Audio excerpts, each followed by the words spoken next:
जय हिंद दोस्तों, कैसे हैं आप सभी। तो चलिए दोस्तों स्टार्ट करते हैं। RPF set number 3। तो ये प्रैक्टिस सेट नंबर 3 है। चलिए दोस्तों देरी न करते हुए इसको देखते हैं। पहला क्वेश्चन है, चलिए दोस्तों, किस वर्ग के जानवरों की त्वचा शुष्क और ग्रंथि विहीन होती है। बताएं सभी साथी, कौन से वर्ग के जानवरों की होती है। चलिए दोस्तों बताते हैं। तो ये होती है दोस्तों, यानी कि सरीसृप। राइट आंसर इसका सरीसृप। नेक्स्ट क्वेश्चन है, निम्नलिखित में से कौन सा जंतु सरीसृप वर्ग से संबंधित नहीं है। तो ये होता है दोस्तों, यानी कि कौन सा नहीं है, मगरमच्छ, सर्प, कछुआ, लेकिन टॉड नहीं है। ठीक है, ऑप्शन नंबर डी ठीक है। पीछे की ओर उड़ने वाला एकमात्र पक्षी कौन सा है।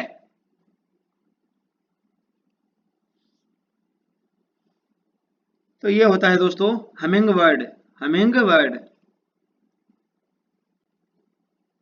निम्नलिखित में से किसे वर्ष 1938 और 1939 में भारतीय राष्ट्रीय कांग्रेस के अध्यक्ष के रूप में निर्वाचित किया गया था।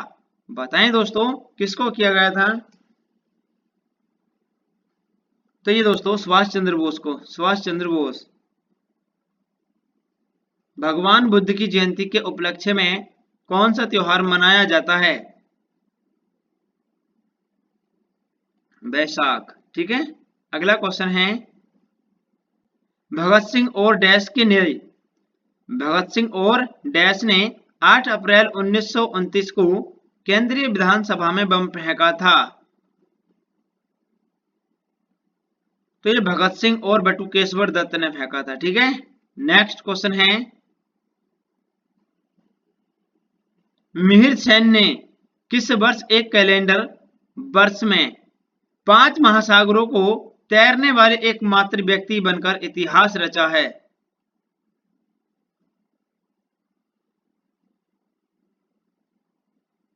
चलिए दोस्तों बताते हैं। तो ये है दोस्तों, यानी कि 1966 में। ठीक है, ऑप्शन नंबर 1966। वीरनाट्यम किस राज्य के नृत्य का एक प्राचीन रूप है। वीरनाट्यम। तो ये है दोस्तों आंध्र प्रदेश का। ठीक है, वीरनाट्यम आंध्र प्रदेश। कुमुदनी लाखिया किस प्रकार का नृत्य है। कुमुदनी लाखिया किस प्रकार का नृत्य करती हैं। तो ये करती हैं दोस्तों कथक। राइट आंसर इसका कथक। कैलाश मंदिर निम्नलिखित में से किस प्रकार की चट्टान से बना हुआ है। तो ये बेसाल्ट चट्टानों से बना। ठीक है। निम्नलिखित में से कौन सी राज्य सूची किस मामले पर दिल्ली की विधानमंडल कानून बना सकती है।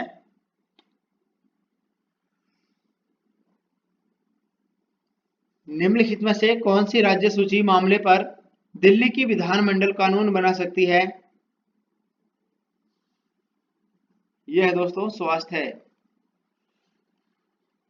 चलिए नेक्स्ट क्वेश्चन है, हनुक्का किस धर्म का त्योहार है। हनुक्का किस धर्म का त्योहार है। तो दोस्तों हनुक्का जो है, यह है दोस्तों यहूदी धर्म का। चलिए नेक्स्ट क्वेश्चन है, निम्नलिखित में से किस नदी को दक्षिण गंगा के नाम से भी जाना जाता है।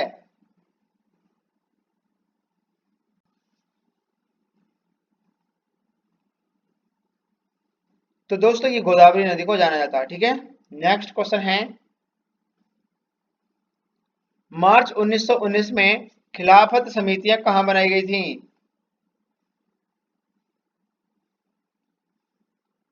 तो ये बॉम्बे में बनाई गई थी। बॉम्बे। किस किले को मराठा साम्राज्य का पहला स्तंभ माना जाता है।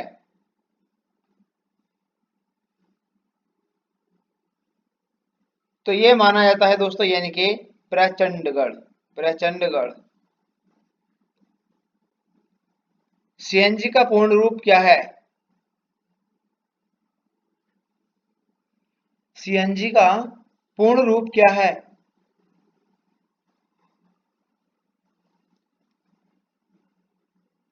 तो ये होता है दोस्तों कंप्रेस्ड नेचुरल गैस। ठीक है। भारतीय संविधान का कौन सा अनुच्छेद सरकार द्वारा संचालित और सरकार द्वारा वित्त पोषित शैक्षणिक संस्थानों में धार्मिक निर्देशों को प्रतिबंध करता है? बताएं दोस्तों, कौन सा अनुच्छेद है? तो ये है अनुच्छेद 28। भारत का रूर किस नदी बेसिन को कहा जाता है?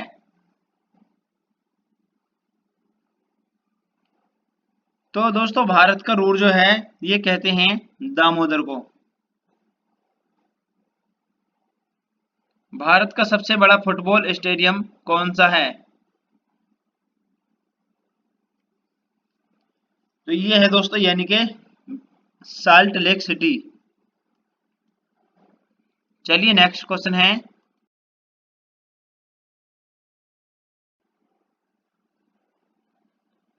निम्नलिखित में से किस प्रकार के वन को मानसून वन भी कहा जाता है? तो मैंग्रोव वन को बोलते हैं ये। ठीक है।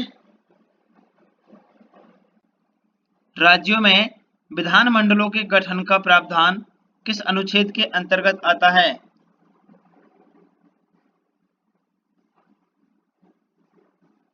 168।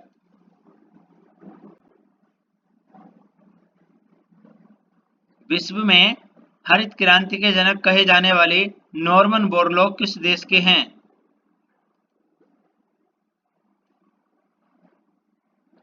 तो ये हैं दोस्तों यानी कि कौन से देश के हैं?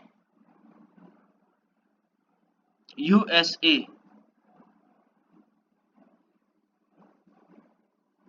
निम्नलिखित में से किसने जैविक वर्गीकरण का द्विपद नामकरण प्रस्तुत किया था? तो लिनियस ने क्या था? लिनियस। चलिए नेक्स्ट क्वेश्चन है, उपनिषदों और वेदों का बांग्ला भाषा में अनुवाद किसने किया था? उपनिषदों और वेदों का बांग्ला भाषा में अनुवाद किसने किया था?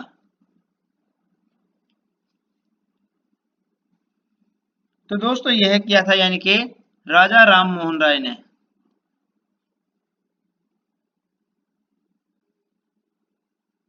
नेक्स्ट क्वेश्चन है, the servant of India society के संस्थापक कौन थे? The servants of India society के संस्थापक कौन थे?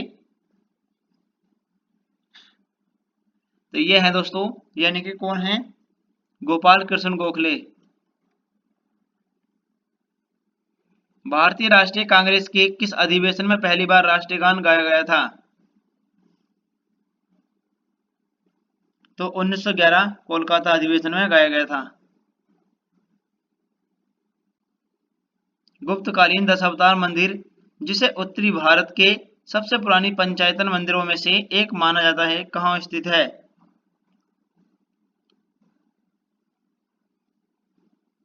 देवगढ़ में है। ठीक है, देवगढ़। नर्मदा नदी के उत्तर में स्थित प्रायद्वीपीय पठार का भाग क्या कहलाता है? तो इसे कहा जाता है दोस्तों central highlands. Central highlands. Prokaryotic कोशिकाओं में कौन सा अनुपस्थित है इनमें से? प्रोकैरियोटिक कोशिकाओं में निम्नलिखित में से कौन सा अनुपस्थित है?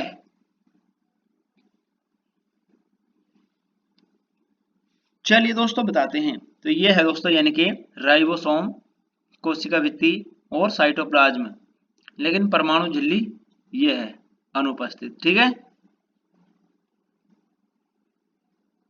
दक्षिण भारत में बहमनी साम्राज्य की स्थापना के समय दिल्ली सल्तनत का सुल्तान कौन था? मोहम्मद बिन तुगलक था। ठीक है। मंगल पांडे ने चर्बी वाले कारतूस का प्रयोग करने से कहां मना कर दिया था?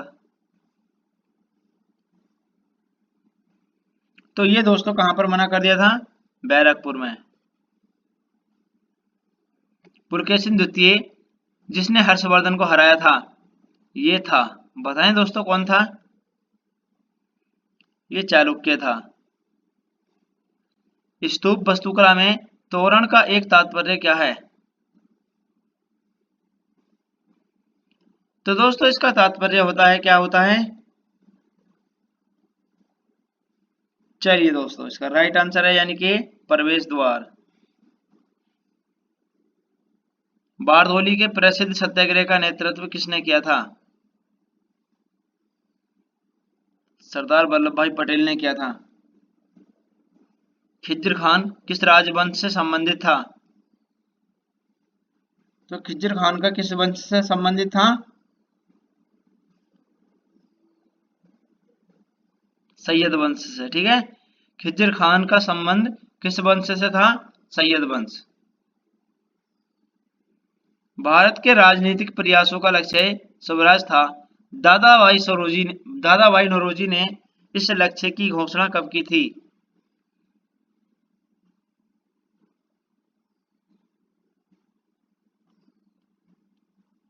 कोलकाता अधिवेशन 1906। भारतीय राष्ट्रीय कांग्रेस की पहली भारतीय महिला अध्यक्ष कौन थी? सरोजिनी नायडू।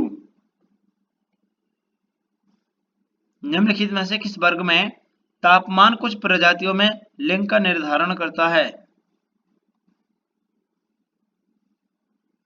तो ये होता है दोस्तों सरीसृप होगा। ठीक है। सरीसृप।